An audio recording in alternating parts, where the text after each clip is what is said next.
جو مصطفیٰ کا مذہب تھا وہی ابو طالب کا مذہب تھا۔ چلیے دوسری بات آ جائیے، انتقال ہو گیا کسی کا، پڑوس میں دوسرے مولانا ہے، کسی نے کہا بھائی بہت تاخیر ہو جائے گی، فلاں مولانا سے نماز پڑھوا لیجیے۔ ان کا نہیں، مولانا نماز میں شریک ہو سکتے ہیں لیکن نماز جنازہ جبکہ واجب کفائی ہے، کوئی بھی پڑھا دے گا، سب کے اوپر ساقط ہو جائے گا۔ کہا نہیں ہمارے مولانا آ رہے ہیں، ہمارے مولانا۔ اکثر آپ نے کبھی شادی بیاہ میں دیکھا ہوگا، اگر قبلہ یہاں میں فرق آباد سے آؤں اور قبلہ یہاں ہے تو قبلہ اگر اجازت لینے جائیں گے تو عورتوں سے ایک آواز اٹھتی، ہمارے والے مولانا آ رہے ہیں، ہمارے والے۔ تو یہی تو کہ ہمارے والے آ رہے ہیں، تو ہر آدمی کہے گا جنازہ ہمارے مولانا ہی۔ شریک سب ہو سکتے ہیں، شریک سب ہو سکتے ہیں، کیا کیا جائے؟ اللہ نے ہمارے جنازوں میں تو سب شریک ہو سکتے ہیں، لیکن اللہ نے جنہیں، اب آگے مجھے کچھ بولنے کی ضرورت نہیں، اللہ نے جنہیں جنازے سے بھی دور رکھا ہو، اللہ نے جنہیں جنازے سے بھی دور رکھا ہو، بھائی قرآن کی آیت پڑھ لو، ہم نے تمہیں اتنا پاک رکھا ہے جتنا پاک رکھنے کا حق ہے، نجاست کو اتنا دور رکھا ہے جتنا دور رکھنے کا حق ہے۔ اب جو جتنا پاک ہوگا مصطفیٰ کے قریب ہوگا، جو جتنا پاک ہوگا علی کے قریب ہوگا۔ جنازہ کس نے پڑھایا؟ تاریخ میں جا کے معلوم کر لو، جس نے جنازہ پڑھایا ہے۔ اب اس کے یہ تو مرحلہ نکاح مصطفیٰ کا پڑھایا، ابو طالب کا جنازہ کس نے پڑھایا؟ دیکھیے عام لوگوں کا مرحلہ نہیں ہے، علم غیب جانتے ہیں۔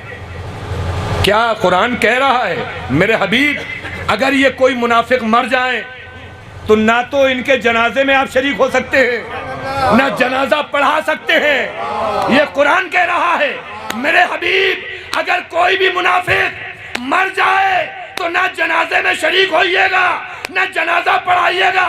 یعنی نبی کو حکم یہ ہے کہ صرف مومن کا جنازہ پڑھاؤ گے۔ اب جو خود کل ایمان کا باپ ہو اس کا جنازہ مصطفیٰ پڑھائے۔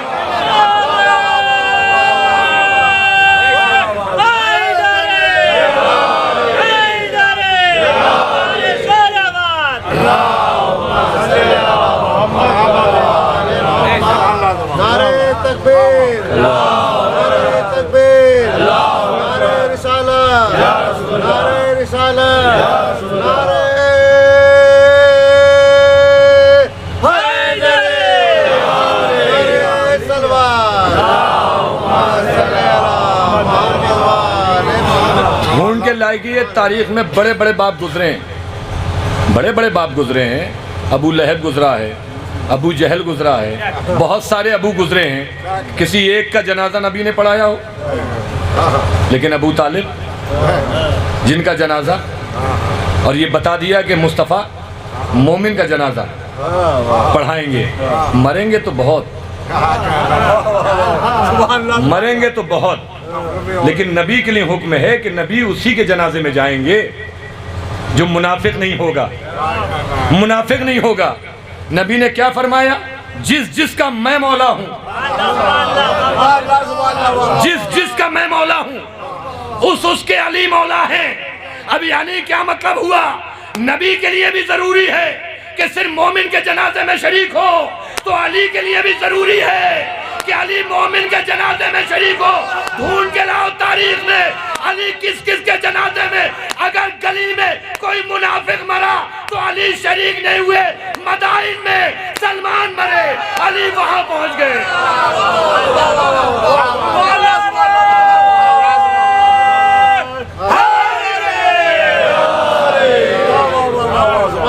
سلمان مدائن میں ہے، چونکہ علی والا مرتا ہی نہیں ہے، علی والا نہیں مرتا ہے، سلمان مدائن میں ہے، اور علی کو دیکھ کے کھڑے ہونے لگے۔ علی نے کہا کیا کر رہے سلمان؟ مر چکے ہو۔ دیکھیں جس کے دل میں بھی، چاہے شیعہ ہو، سنی ہو، دیوبندی ہو، بریلوی ہو، کوئی بھی ہو، جس مسلمان کے دل میں مصطفیٰ، علی، فاطمہ، حسن، حسین کی محبت ویسے ہوگی جیسے اللہ نے بتایا ہے، نہ وہ کل مرا تھا، نہ آج مرا ہے، نہ کبھی مرے گا، وہ مسلمان کبھی نہیں مرے گا جس کے دل میں اہل بیت کی محبت ہوگی۔ اب محبت کا صلہ کیا ہے؟ بھئی یہ محبت میں ہی تو آئے ہیں، مجلس میں محبت میں آئے ہیں، ہر جگہ محبت میں ہی تو شریک ہو رہے ہیں۔ سرکار مدینہ ٹھیک ہے ہم نے محبت کی ہے، ہمیں صلہ کیا ملے گا؟ سرکار نے کہا میں سند دے رہا ہوں، من مات علی حب آل محمد ماتا شہیدہ، جو میرے اہل بیت کی محبت لے کے جائے گا اس کی موت شہادت کی موت ہے، وہ مرے گا بھی نہیں۔ اور پھر قرآن نے کہا کلو نفس ذائقۃ الموت، ہر نفس کو ذائقہ موت چکھنا ہے۔ قرآن نے یہ نہیں کہا کہ مرنا ہے، قرآن نے کہا چکھنا ہے۔ چکھنا اور ہوتا ہے، مرنا اور ہوتا ہے۔ چکھنا اور ہوتا ہے، مرنا اور ہوتا ہے۔ اور ایک مجلس میں نے کہا تھا جس کو چکھا جاتا ہے وہ ختم ہوتا ہے، جو چکھتا ہے وہ ختم نہیں ہوتا ہے۔ ابھی نظر ہوگی، مومنین سے کہا جائے گا آئیے نظر چکھ لیجئے، تو آپ یہ بتائیے جو چکھیں گے وہ باقی رہیں گے یا جس کو چکھا جائے گا؟ جس کو چکھا جائے گا۔ کہا موت علی والوں کو نہیں مارے گی، علی والے موت کو ماریں گے، موت علی والوں کو نہیں مارے گی۔ یہی وجہ ہے آج پوری دنیا میں دیکھ لیجئے سارے موت کے ڈر سے اپنے گھروں میں چھپے ہوئے ہیں، لیکن جب مظلوموں پہ بات آ رہی ہے صرف وہی آگے بڑھ رہے ہیں جن کے دل میں، جس کے دل میں علی کی محبت ہے۔ آج دنیا کہتی ہے یہ کربلا کا ذکر کیوں کرتے ہو، شہداء کا ذکر کیوں کرتے ہو؟ ارے اسی ذکر نے تو ہمیں یہ جذبہ دے دیا کہ کسی بھی بچے پہ ظلم ہوگا، کوئی نکلے یا نہ نکلے، ہم کل بھی حاضر تھے، آج بھی ہے، ہمیشہ رہیں گے۔ اور اس میں بھی لوگ لبیک یا حسین، لبیک یا حسین، لبیک یا حسین، لبیک یا حسین، نعرہ اس میں بھی مذہب ڈھونڈ رہے ہیں۔ بڑے بڑے مولانا تقریر کر رہے ہیں کہ یہ حزب اللہ کون ہے، یہ ایران کے فلاں صاحب کون ہے، فلاں صاحب کون ہے۔ اگر آپ بزدل بن گئے ہو تو دنیا تھوڑی بزدل بن جائے گی۔ یہ یاد رکھیے گا، جیسے آج مجلسوں میں کہا جاتا ہے خیبر نہ پڑھیے، خندق نہ پڑھیے، احد نہ پڑھیے، پھر کیا پڑھیے؟ وہ پڑھے جس کو پڑھنے کے بعد مسلمان نعرے تکبیر لگا کے گلے کاٹے۔ جملہ سنیے گا، اگر خالی نماز سے آپ مسلمان بناؤ گے تو نعرے تکبیر لگا کے لوگوں کے گلے کاٹے گا، لیکن جب اہل بیت کی محبت کے ساتھ اسے مسلمان بناؤ گے تو کسی کا گلا نہیں کاٹے گا، لوگوں کے لیے، اللہ کے لیے اپنا گلا کٹا دے گا۔ اور آج پوری دنیا دیکھ رہی ہے منظر، سب خاموش ہے، بڑی بڑی حکومتیں، لیکن کون بول رہا ہے؟ وہی بول رہے ہیں جن کے دل میں کربلا کی محبت ہے۔ کیوں؟ سب کو موت سے ڈر لگتا ہے، اور لوگ اس پہ ریسرچ بھی کر رہے ہیں۔ واحد یہ لوگ ہیں کہ انہیں موت سے ڈر نہیں لگتا، انہیں موت سے ڈر نہیں لگتا ہے۔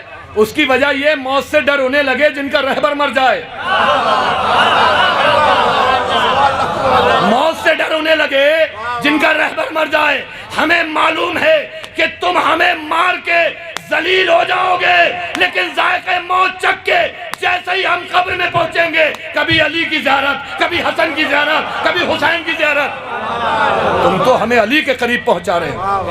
آج دنیا، آج لوگ کہتے نہیں یہ کیسے ہو سکتا تھا، کربلا میں دنیا میں اتنا مسلمان تھا اور کربلا میں ایسے ایسے ظلم ہو گئے، اور مسلمان تھے کیسے نہیں بولتے؟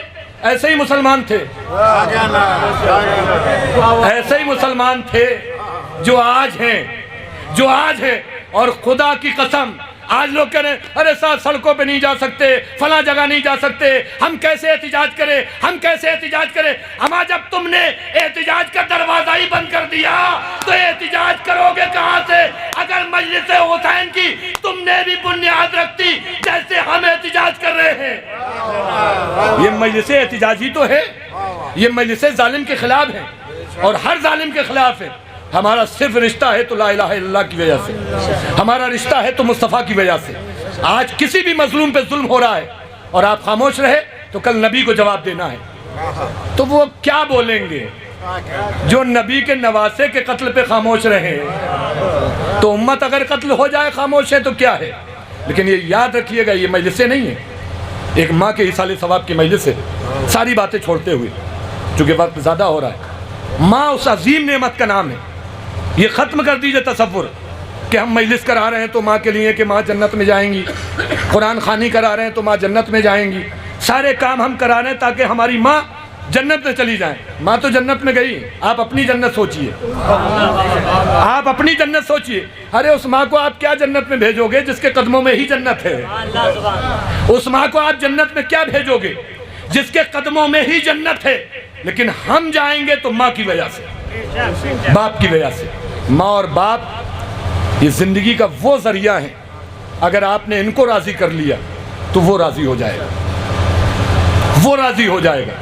ایک ماں کتنی عظیم ہوتی ہے۔ جانوروں کی حیات اٹھا کے دیکھیے، ایک جانور کیسے زندگی گزارتا ہے، چھوٹا سا پرندہ ہے، اپنے بچے کے لیے کیسی محنت کرتا ہے۔ اور یہ مامتا ایک ایسی چیز ہے انسان کو اتنا طاقتور بنا دیتی ہے کہ سوچ نہیں پائے گا۔ میں نے کئی مجلسوں میں مثالیں بھی دی ہیں۔ ایک چھوٹی سی چڑیا ہوتی ہے، لیکن اس کے بچے پہ اگر کوئی وار کرے تو بڑے سے بڑے جانور سے وہ لڑ جاتی ہے، طاقت آ جاتی ہے۔ ایک مرغی کی کتنی سی طاقت ہوتی ہے، لیکن جب بلی اس کے بچے پہ دوڑتی ہے طاقتور بن جاتی ہے۔ ہرن کے سامنے شیر طاقتور ہے، لیکن جب ہرن اس کے بچے پہ شیر وار کرتا ہے تو ہرن طاقتور بن جاتا ہے۔ آپ دیکھیں ڈسکوری وغیرہ پہ جانے کتنے ایسے جانور ہیں جو کمزور ہونے کے بعد جب اپنے بچوں کے مقابل میں آتے ہیں تو طاقتور بن جاتے ہیں، لیکن جب یہی بچے بڑے ہو جاتے ہیں تو سب اجنبی ہو جاتے ہیں۔ نہ ہرن اپنے بچے کو پہچانتی ہے، کوئی کسی کو نہیں پہچانتا ہے۔ یعنی جب تک یہ اس لائق نہ ہو خود کو بچا سکیں، خود کھا سکیں، جب تک جانور ان پہ مہربان ہے۔ لیکن واحد ایک تمہارا رشتہ ہے، زندگی کے ہر لمحے میں تمہیں بچپن میں بھی ماں کی ضرورت ہے، جوانی میں بھی ضرورت ہے، بڑھاپے میں بھی ضرورت ہے، موت کے بعد بھی ضرورت ہے۔ اس لیے موت کے بعد یہ ضرورت ہے، اگر ماں راضی ہو کے گئی ہے تو تمہاری دنیا بھی بہتر ہے اور تمہاری آخرت بھی بہتر ہے۔ اور خدا کی قسم کسی ماں کو ہم کچھ نہیں دے سکتے جو ماؤں کی قربانیاں ہیں، باپ کی بھی قربانی ہے۔ اکثر لوگ سمجھتے ہیں کہ نہیں، باپ اور ماں دونوں کی قربانیاں ہیں۔ ایک ماں جب دنیا سے جاتی ہے تو گھر سب سے پہلی وجہ تو یہ کہ گھر سناٹا اندھیرا ہو جاتا ہے، اور ہمیشہ ماں چاہتی کہ سارے بچے ہمارے ایک جگہ رہیں۔ سب سے پہلا ایصال ثواب وارثوں کی ذمہ داری یہ ہے، مجلس ماتم یہ سب ایصال ثواب میں، لیکن سب سے بڑا ایصال ثواب یہ ہے جو رشتے چھوڑے ہیں ان سے پیار محبت سے زندگی گزارے، لوگوں کی باتوں کو برداشت کرنے کی عادت ڈالیں، اور جو رشتے ہیں جو جس کا حق ہے اس کو وہ دے دیں، یہی ایصال ثواب ہے۔ جو بڑے ہیں ان کا احترام کریں، جو بچے ہیں ان سے پیار کریں، یہی ایصال ثواب ہے۔ لیکن ان رشتوں کا اکثر ہوتا ہے کہ صاحب چچا ناراض ہیں ہم کیسے بات کریں، ماموں ناراض ہیں کیسے بات کریں۔ ماموں اور چچا کے رشتے سے بات مت کریے، خدا اور رسول کے رشتے سے بات کریے کہ آپ کا اللہ آپ سے راضی ہو جائے، آپ کا امام آپ سے راضی ہو جائے۔ ایک ماں کے ایصال ثواب کی مجلس ہے، علیل تھیں، آپ نے ہزاروں جگہ دعائیں کرائیں، بہت ساری جگہ پہ، لیکن اس کے باوجود بھی جو آپ کا دل چاہا جیسے چاہا ڈاکٹر کو دکھایا، لیکن اس کے بعد بھی چونکہ کلو نفس ذائقۃ الموت، ہر نفس کو ذائقہ موت چکھنا ہے، اور جب ذائقہ موت چکھ لیا تو آپ نے جیسے چاہا اپنے اعتبار سے ایصال ثواب بھی سب کچھ کیا، عزیز رشتہ دار دور سے آ گئے، لیکن اس کے بعد بھی جب بھی آپ کو ماں کی یاد آئے گی آپ کی آنکھوں میں آنسو ضرور آئیں گے۔ ٹھیک ہے، آپ نے اپنے ہوتے ہوئے اپنی ماں پہ کوئی ظلم نہیں ہونے دیا، تو آپ سوچیں کہ جب ہماری اور آپ کی مائیں اس دنیا سے جاتی ہیں تو ہمارے غم کا یہ عالم ہوتا ہے۔ خدا کی قسم اگر کربلا کا غم نہ ہوتا تو اولاد مر جاتی اور ماں کی جدائی برداشت نہیں کر سکتی تھی۔ کبھی سوچئے گا، ایک ایسا غم ہے جو ماں ایک ایسی محبت ہے، ایک ایسی نعمت ہے جس کے جانے کے بعد چاہے بیٹا ہو یا بیٹی، وہ باتیں وہ یادیں آپ بھلا نہیں سکتے، کبھی بھی نہیں بھلا سکتے۔ اور میں اکثر کہتا ہوں ماں کا رشتہ ایسا ہے، پردیس سے آئیے گا ہر آدمی آپ سے پوچھے گا میرے لیے کیا لے کے آئے، لیکن ماں پوچھتی بیٹا تمہارا سفر میں کوئی پریشانی تو نہیں تھی، خیریت سے تھے۔ اور ہوتا یہ ہے کہ کبھی کبھی ہم ناراض ہو جاتے ہیں، لیکن ماں نے کبھی حیات میں ہم سے ناراضگی نہیں دکھائی، جیسا چاہا جو بھی کیا ماں راضی۔ سوچئے جب ہماری مائیں دنیا سے جاتی تو غم کا یہ عالم ہو، تو جن بچوں کی نگاہوں کے سامنے ان کی ماں پہ جلتا ہوا دروازہ گرایا گیا، اور وہ دروازہ جس پہ مصطفیٰ سلام کرنے آتے تھے، وہ گھر جس میں فرشتے سلام کرنے آتے تھے، چکھیاں چلانے آتے تھے۔ اللہ اکبر، پڑھ دینا بڑا آسان ہے، سن لینا بڑا آسان ہے۔ خدا آپ کو سلامت رکھے، کوئی غم نہ دے سوائے غم مظلوم کربلا کے، اور مرحومہ کو پروردگار جوار معصومین میں جگہ عنایت فرمائے، اور ان کے وارثوں کو صبر جمیل عطا فرمائے۔ ماں ہوتی ہے، اور خدا کی قسم یہ پوری سیرت فاطمہ زہرا نے ہمیں بتائی۔ آج دنیا کی مائیں جب جاتی ہیں تو ہر آدمی کہتا بڑی قربانی دے کے یہ ماں دنیا سے چلی گئی، لیکن اللہ اکبر، جس کے ماں کے خزانے کی چابیاں اونٹوں پہ واج ہو کے چلتی ہوں، جس کا باپ اس کی تعظیم کے لیے کھڑا ہو جاتا ہو مسجد نبوی میں، اس بیٹی کے گھر پہ یہ وقت آ گیا کہ لوگ آگ اور لکڑیاں لے کے جمع ہو گئے، اور فاطمہ کہتی ہیں اس گھر میں آگ لگاؤ گے جہاں میرا بابا سلام کرنے آتا، کیا اس گھر میں آگ لگاؤ گے جہاں میرے حسن حسین رہتے ہیں؟ لیکن اس کے بعد بھی دروازہ جلا دیا گیا۔ اللہ اکبر، فاطمہ زہرا دروازے کے برابر میں کھڑی تھیں، دروازے میں ایک کیل تھی جو شہزادی کے بطن مبارک میں لگی، جلتا ہوا دروازہ شہزادی کے اوپر، شہزادی نیچے آ گئی اور ایک آواز دی، اسماء میرا محسن شہید ہو گیا۔ اللہ اکبر، اسماء میرا محسن شہید ہو گیا۔ یہ منظر امام حسن نے بھی دیکھا ہے، امام حسین نے بھی دیکھا ہے۔ بس یہیں سے ایک جملہ میں آپ کو اور اضافہ کر دوں، ہمارے چوتھے امام سید الساجدین، جنہوں نے کربلا میں اتنا بڑا منظر دیکھا، علی اکبر کا زخمی سینہ دیکھا، عباس کے کٹے ہوئے شانے دیکھے، اپنے بابا کا بے کفن لاشا دیکھا، علی اصغر کا ننھا سا گلا دیکھا، زینب کو بے ردا دیکھا، سکینہ کے لگتے ہوئے تماچے دیکھے، سب کچھ دیکھا، خیام جلتے ہوئے دیکھے، اور اس کے بعد جب بھی آپ کو بخار آتا تھا تو آپ ہاتھ میں پانی لیتے تھے، چہرے پہ ڈالتے تھے، تو یہ نہیں کہتے تھے ہائے میرا علی اکبر، ہائے میرا عباس، ہائے میرا بابا حسین، ہائے میری بہن سکینہ، ہائے میری پھوپھی اماں زینب، بس چہرے پہ پانی ڈال کے ایک جملہ کہتے تھے، یا زہرا یا زہرا۔ کسی چاہنے والے نے سوال کر لیا، مولا ارے کربلا کے کسی بھی کے انسان کو یاد نہیں کرتے، مولا کیسے یاد کرتے ہو؟ مولا کہتے جب مجھے ہلکا سا بخار ہوتا ہے تو مجھے محسوس ہوتا ہے ہائے میری دادی فاطمہ زہرا، جلتا ہوا دروازہ تھا۔ اللہ اکبر، میری جدہ دروازے کے نیچے تھی، ظالم اس پہ سے گزر کے گئے، اسی اثنا میں شہزادی کی پسلیاں ٹوٹ گئیں، لیکن اتنی صابرہ تھی کہ علی کو نہیں بتایا۔ آج بھی ہمارے گھروں کی مائیں کتنی پریشانیاں اٹھا لے لیکن بچوں کو نہیں بتاتی ہیں، شوہر کو نہیں بتاتی ہیں۔ یہ ہے سیرت فاطمہ زہرا۔ اور حد یہ ہے کہ جب بابا پہ روتی تھی تو لوگوں کو رونا بھی گوارا نہیں تھا۔ مولا علی نے ایک حجرہ بنا دیا تھا، صبح جاتی تھی شام تک روتی تھی۔ ایک دن شہزادی بہت چیخ مار کے رو رہی ہیں تو علی نے فرمایا فاطمہ کہ آج بابا کی یادوں نے زیادہ رلایا؟ کہا نہیں علی، تم دیکھ نہیں رہے ہو کیا ہوا؟ کہا علی جو درخت سائے دار تھا جس کے نیچے بیٹھ کے فاطمہ رویا کرتی تھی، ظالموں نے اس درخت کو بھی کاٹ دیا۔ اللہ اکبر، بس کچھ ہی دن تو گزرے تھے، ایک دن شہزادی فاطمہ زہرا اپنی کنیز سے کہتی ہیں اسماء تیری شہزادی اپنے بابا کے پاس جانا چاہتی ہے، لیکن ہاں اسماء اتنا خیال رکھنا میں جب حجرے میں جاؤں تسبیح کی آواز آتی رہے، سمجھنا شہزادی اس دنیا میں ہے، تسبیح کی آواز بند ہو جائے سمجھنا اس دنیا سے رخصت ہو گئی، لیکن اسماء اتنا خیال رکھنا میرے بچے مسجد گئے ہوئے ہیں، یہ وہ بچے سوچیں جن کی ماں اس دنیا میں ہے۔ ماں کسے کہتے ہیں؟ بچے میرے حجرے میں گئے ہوئے ہیں، اسماء میری موت کی خبر بعد میں دینا، میرے بچوں کو پہلے کھانا کھلا دینا۔ اگر میرے بچوں کو خبر لگ گئی کہ اماں اس دنیا میں نہیں ہے، میرے بچے کھانا نہیں کھائیں گے۔ اللہ اکبر، کیا ہے ماں؟ بس شہزادی کی آواز بند ہوئی، کچھ دیر کے بعد دیکھا کہ حسن حسین آ رہے ہیں۔ ایک مرتبہ اسماء دروازے پہ ہے، بچوں نے پوچھا اسماء ہماری اماں کہاں ہے؟ اسماء جلدی سے دسترخوان بچھانے لگی۔ ایک مرتبہ کہا اسماء یہ بتاؤ ہماری اماں کہاں ہے؟ کہا آؤ بچوں کھانا کھا لو۔ ایک مرتبہ چھوٹے شہزادے نے کہا اسماء یہ کیوں نہیں کہتی ہماری اماں ہمیں چھوڑ کے چلی گئیں؟ اسماء نے سینے سے لگا کے کہا بیٹا ارے تمہیں کیسے معلوم؟ کہا ہم نانا کے مزار پہ بیٹھے ہوئے تھے، اتنے میں نانا کے مزار سے دو ہاتھ نکلے، ہمارے سروں پہ آ کے کہا اے زہرا کے یتیموں ارے اپنے گھر جاؤ، فاطمہ تم سے جدا ہو گئی۔ اللہ اکبر، بس دو تین فقرے اور محسوس کر لیں۔ یہ تو بچوں کو پتا چلا، اسماء نے کہا ہاں تمہاری اماں اس دنیا سے رخصت ہو گئی۔ بچے دوڑ کے مسجد میں پہنچے، ایک مرتبہ بابا سے کہا بابا اماں ہمیں دنیا سے چھوڑ کے چلی گئی، علی جیسا امام جس نے 2 انگلیوں پہ خیبر کا در اکھاڑا تھا، کیا غم ہوتا ہے ایک شریک حیات کا۔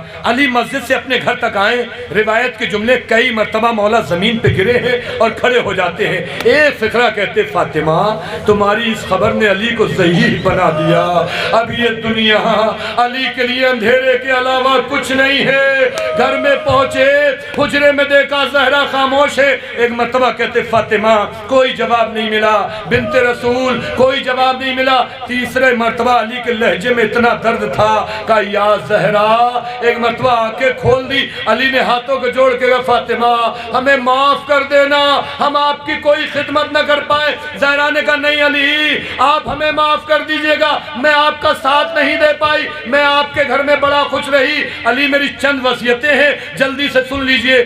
علی کبھی وقت ملے تو رات میں میری قبر پہ قرآن پڑھنے ضرور آنا، علی میرا جنازہ رات کے اندھیرے میں اٹھانا، علی میرے جنازے میں فلاں فلاں کو شریک نہ ہونے دینا، علی میرے حسین کا بڑا خیال رکھنا، راتوں کو پانی اس کے سرہانے رکھ دینا۔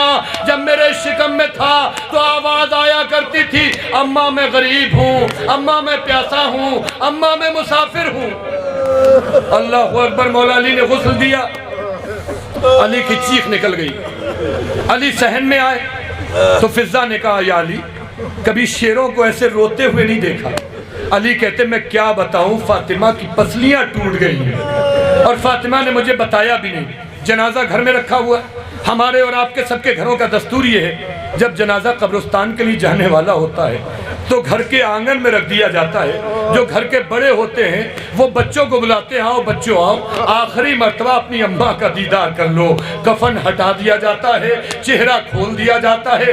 علی نے اپنے گھر کے صحن میں جنازہ رکھا، اپنے بچوں سے کہا آؤ میرے لال اماں کا آخری دیدار کر لو۔ امام حسن آئے، اماں کے قدموں پہ سر رکھا، گریہ کیا چلے گئے۔ شہزادی زینب آئی، اماں کے قدموں پہ سر رکھا، گریہ کیا چلی گئی۔ ام کلثوم آئی، اماں کے قدموں پہ سر رکھا، گریہ کیا چلی گئی۔ علی نے دیکھا کہ ایک چھوٹا سا شہزادہ ایک گوشے میں کھڑا ہوا رو رہا ہے۔ مولا علی پاس پہنچے، اپنے حسین کو سینے سے لگا کے کہا میرے لال حسین کیا تم اماں کا دیدار نہیں کرو گے؟ تو روتے ہوئے حسین نے کہا بابا اماں ہم سے کہتی تھی بیٹا میں تم سے بڑا پیار کرتی ہوں، میں تم سے بڑا محبت کرتی ہوں بیٹا، جب تم میرے زانوں پہ سو جایا کرتے تھے تو میں چکھیاں چلاتی تھی، میں نے کبھی زانوں بھی نہیں بدلا۔ بابا آج ہم اماں کی محبت کا امتحان لینا چاہتے ہیں، جب تک اماں ہمیں خود نہیں بلائیں گی حسین نہیں جائے گا۔ اتنے میں بندے کفن ٹوٹے، آ میرے غریب حسین، آ میرے غریب حسین میرے سینے سے لگ جا۔ حسین اماں کے سینے سے کیا لگے، ملائکہ میں قرآن بپا ہو گیا، علی حسین کو ہٹا لو ورنہ قیامت آ جائے گی۔ مولا نے بازو پکڑا، میرے لال اماں کو چھوڑ دو، بابا مجھے ایک وعدہ کرنا ہے، اب مجھے نہیں معلوم عجب نہیں میرے آقا نے کہا ہو اماں آج آپ نے بلایا تو تیرا غریب حسین آ گیا، اماں کل کربلا کا مقتل ہوگا، تیرا حسین بھوکا اور پیاسا ہوگا، اماں حسین بلائے گا تو اماں تمہیں بھی آنا پڑے گا۔ اِنَّا لِلَّهِ وَإِنَّا إِلَيْهِ رَاجِعُونَ۔